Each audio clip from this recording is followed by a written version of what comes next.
I'm really delighted to be here with you today and to share this course with my husband. This is something that we have taught for many years and have always enjoyed doing this very, very much. So we'll start then with another diagram. But before I show you the diagram, I want to tell you a story. Several years ago, when we were in Africa, my husband and I, we had our two boys, and they were 9 and 10 years old. And we were visiting some missionary friends in Kenya. And these missionaries were working with the Maasai tribal group.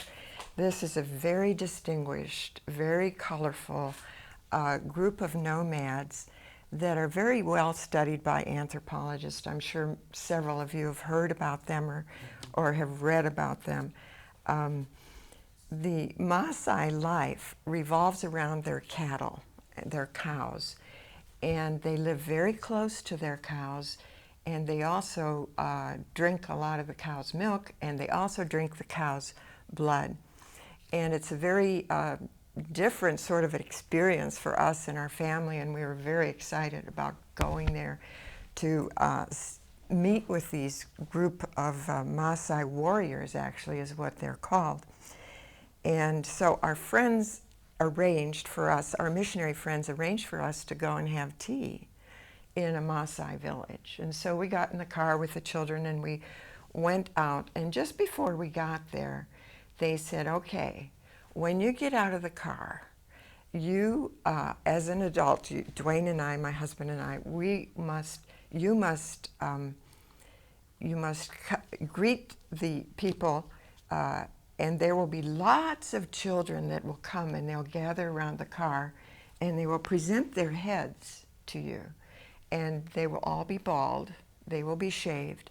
And what you do is you put your hand on their head, and then you say a greeting. And so we said, yeah, we can do that. And so then they said to our children, our two boys who were 9 and 10, they said, when you come to an adult, you must present your head to the adult. And so we got there, and all of a sudden the car was surrounded by children, and we got out of the car, and my husband and I are putting our hands on their heads and saying, God bless you, hello, nice to see you. And we were touching the children's heads. Meanwhile, our son Mark, our 9-year-old, he encountered a Maasai warrior. And the Maasai warrior was standing there with a big stick, and he had 2 red sheets that were knotted on his shoulder. And he looked at my son, and Mark was very dutiful. He presented his head, and the Maasai warrior spit on him 3 times, and the spittle was running down his cheek. And you can imagine how he felt. Just think about how you would feel if this had happened to you. And so now I'm going to tell you the rest of the story in a minute, but I want to show you the diagram first, and then it will make more sense to you. So I will tell you how the story ends in just a little bit. I want to turn now to this diagram that we have. It's called the Cultural Adjustment Map. And this is a map that has been very, very useful to many, many thousands of people that have gone into other cultures, because it's a map that tells them where they're at in their adjustment to cross-cultural. In fact, we've had people take these maps and put them up on their bathroom mirror when they get into another culture, just to remind themselves every morning, where am I at in my adjustment to this new culture? And so I would recommend that you think about that when you go into another culture, to take it with you. So let's look at this map here. When you enter another culture, you are immediately hit with the facts of life abroad. And you have all kinds of negative feelings that come out of the differences that you encounter. like the spit running down your face. The frustration, the confusion, the tension, the embarrassment, all these negative feelings start welling up inside of you, and you get it's very upsetting. And the longer you stay, the more differences you encounter. And they're often much deeper differences. So let's stop and think for a minute. What are some of the differences you expect to encounter? We've talked a little bit about that already, but what are some of the bigger differences you expect to encounter when you go into another culture? I know some of you have been in other cultures and you've experienced those differences. What are they? Let's make a list or think about those differences. I mean, the language probably. The language is a huge one, that's right. And just try to pronounce some word. And it's funny, in English, when you try to pronounce, you have to be really, your mouth, almost your muscles should be really work fine. While in Russian, to better pronunciation, you should lose your mouth. I mean, this is very interesting. It's just opposite. In English, you should tend your muscles to pronounce. In Russian, you just lose your mouth, your pronunciation is better. So that's already the culture with the language. But I would say a lot of things, it depends on the culture and how the relationship between them, the family clans and the judgment system, the government, how the corruption is viewed. So people don't used to, like in Russia, we used to do the good way in America, but we understand what happens in Africa. I can imagine for American come to Africa, some places where there's corruptions, where they're totally different. You cannot go here. You cannot talk with this person. This guy should talk with this person. The law doesn't work, so it's gifts. It's something. And I read the book that was written for Americans who live in Moscow, and it was so funny for Russian to read this book because it says if you come to the market. And you see the nice fruits, it doesn't mean that you bring them home. So they'll put you the different fruits. In the bag, yeah. So there's so many, I think, things that really hits the people. And there are scores of differences that you encounter, like you said, the language one. It makes you feel like a 2-year-old when you get there because you can't say anything and you can't get your mouth around the words. And it's very disconcerting and it's very hard because you feel like a little child again, and that's difficult. And then you get the issues of corruption. Perhaps they do things differently and you can't always expect to find the same fruit in your basket that you saw on the stand, etc. So, and then these are the things that give you all these terrible feelings. You know, you get so mad because you see these things, Larissa. Well, I would add on the surface, not going deeper into politics or anything, it's food and clothes and the way people relate to each other. I mean, the 3 major areas, in addition to the language, I guess. So food and clothes are often quite surface things, but then the way people relate to each other gets a little deeper. It gets a lot deeper. Then you have to really study and think about what you're doing, and you can't they're not just the same as you. And Olga? I would also add some more differences I noticed. The way they stand in a line at the supermarket.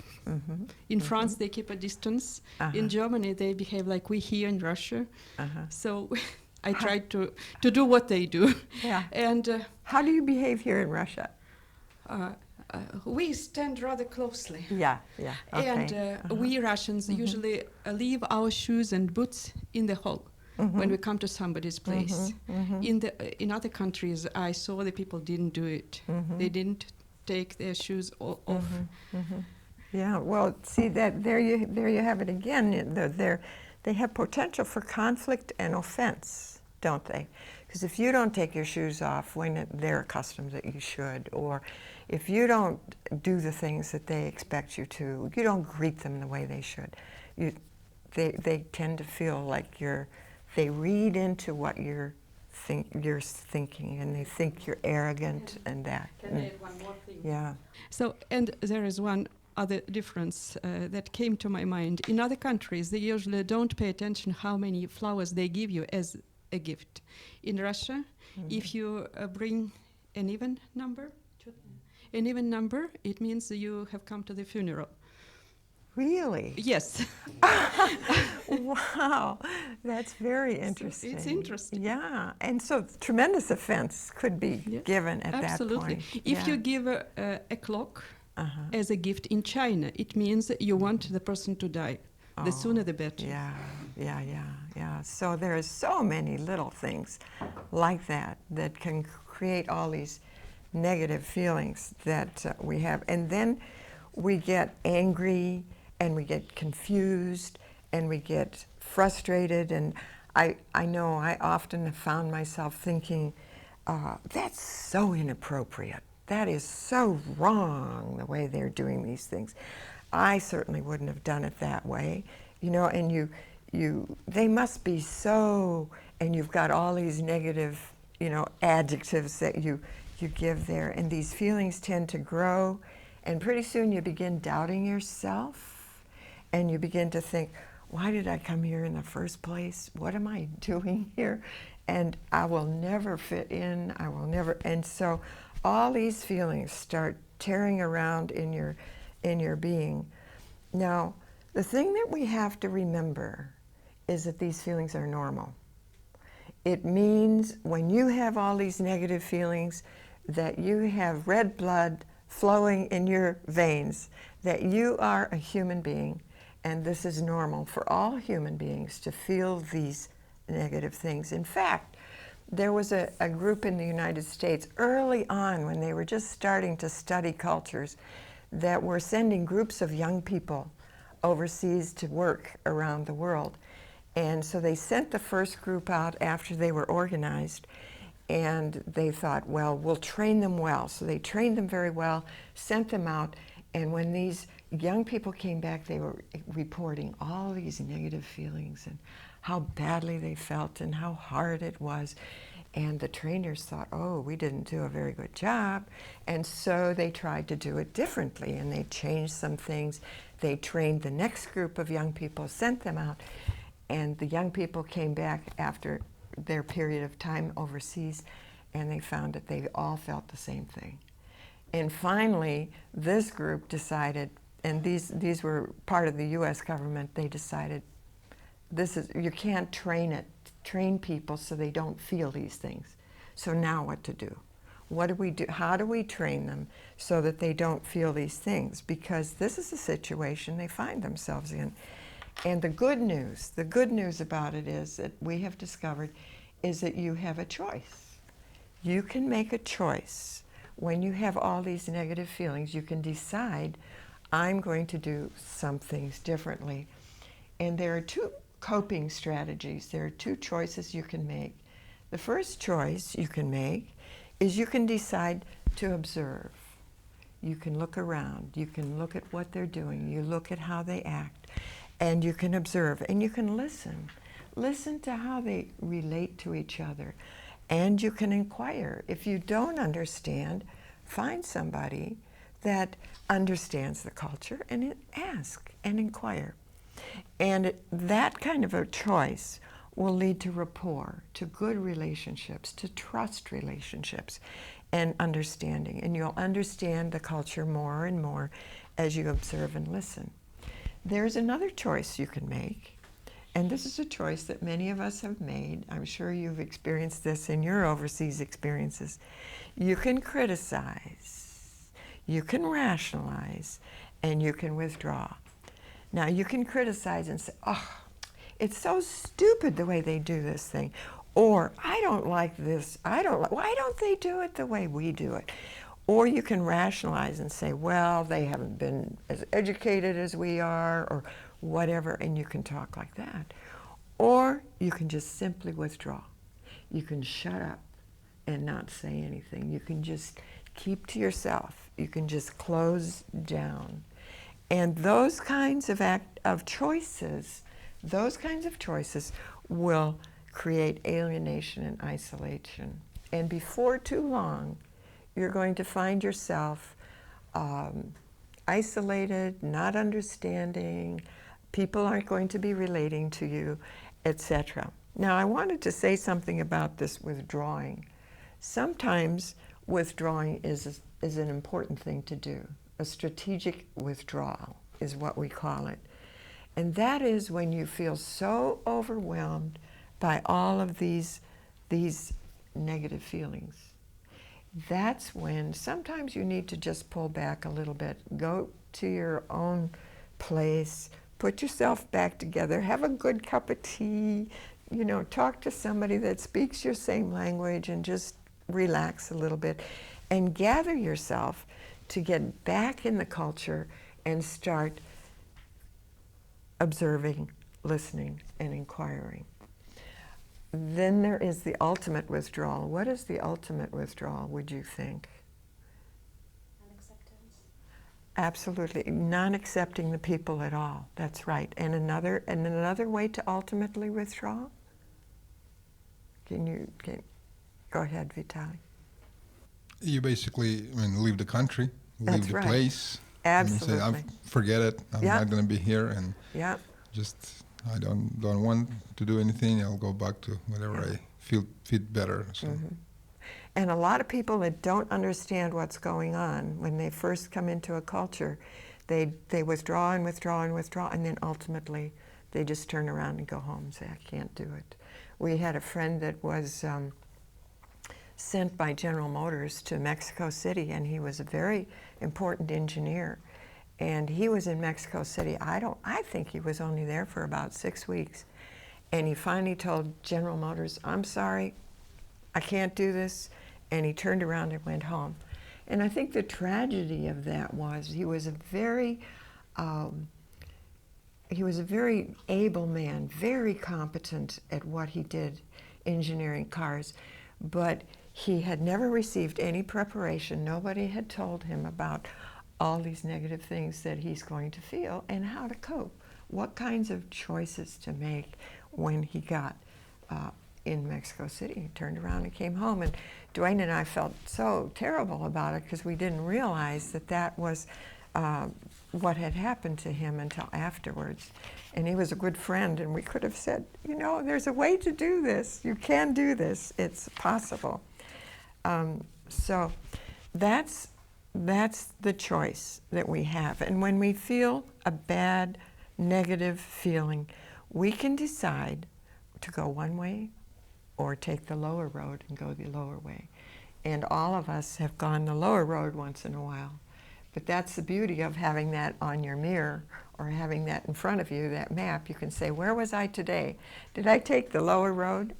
Okay, then tomorrow I'm going to do differently, and then move on the upper road. Now, let me share what happens. We also have to think about what we bring to the party. What do we bring with us when we come? Because all of us have certain attitudes. Those are essentially attitudes about going overseas before we leave. Before we leave, some of us come with, we're open, we're accepting, we're going to love the people, we're going to have a great experience, we're going to build our trust with them. And then we also, there are people that come with fear. You know, I'm afraid of the corruption, I'm afraid of the traffic, I'm afraid of, and we have a lot of negative fears, or we suspect. You know, we've had an experience or two in our culture with people from this culture, and we're worried about how they're going to treat us, and we're suspicious. Or we are very rigid and inflexible. Now, in the real world, none of us are one or the other. All of us are what we sometimes say are a mixed bag. We all have our desire to be open and accept and trusting, but we also have our fears. And I've noticed that when people go into some third world countries, they love to come home and tell the terrible stories, you know, about how they were hijacked and how they saw this big snake and almost got bitten by it. And these things generate your fears, you know, because then you expect, you know, to be hijacked at every corner, and you expect to see a snake around every bush. But yeah, so Yeah, we have to be careful about the war stories that we tell when we come back home. But anyway, we are a mixed bag with these kinds of attitudes and stories. Even a small contribution can make a big difference. Jesus fed over 5,000 people because of a little boy's 5 loaves.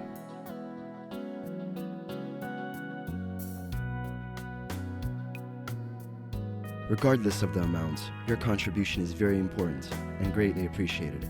Visit us at www.tvseminary.com. Stories. So, the fact is then that we come in feeling this way, and we hit these enormous cultural differences, and then we have to decide, we have to have a choice. Okay, I'm feeling negative. I'm feeling terrible about this.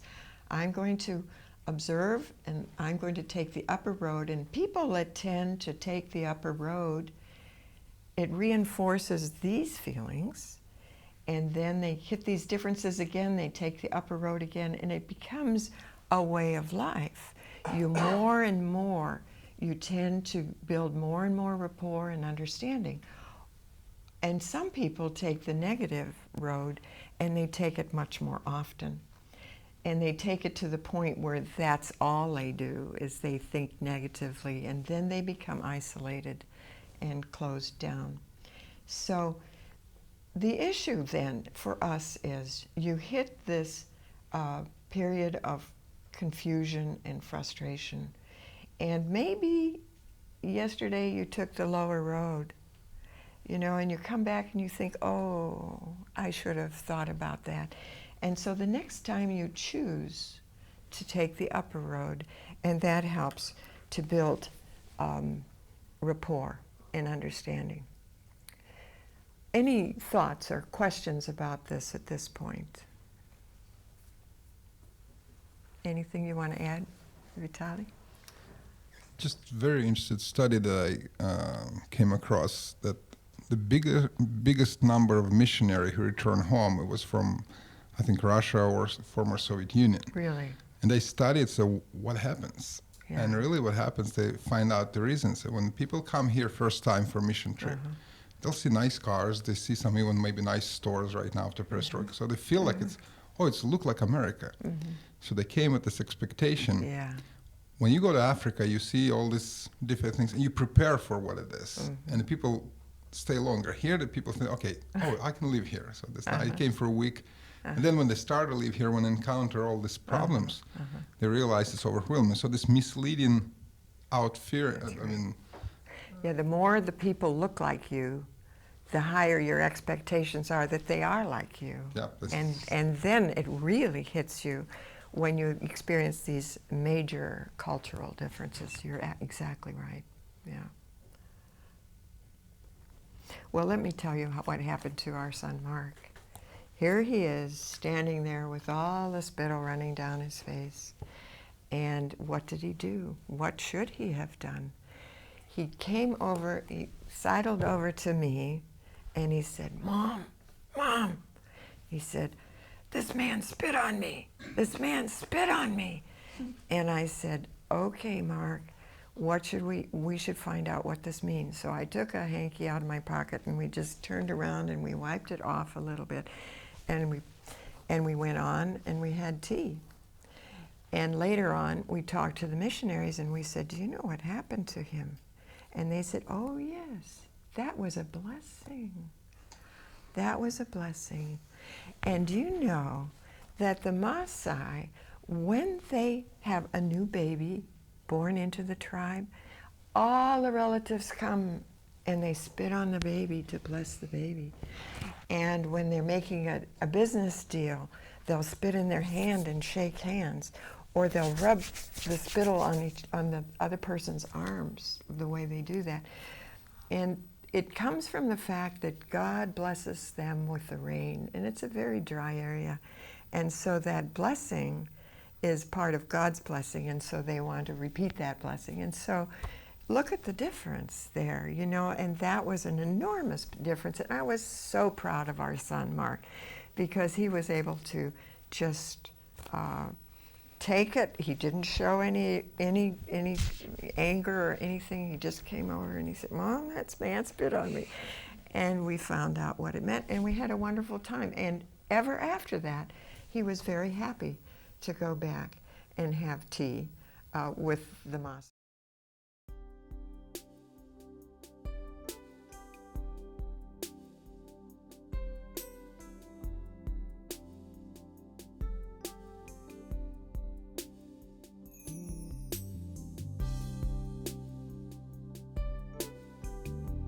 Now he who supplies seed to the sower and bread for food will also supply and increase your store of seed, and will enlarge the harvest of your righteousness.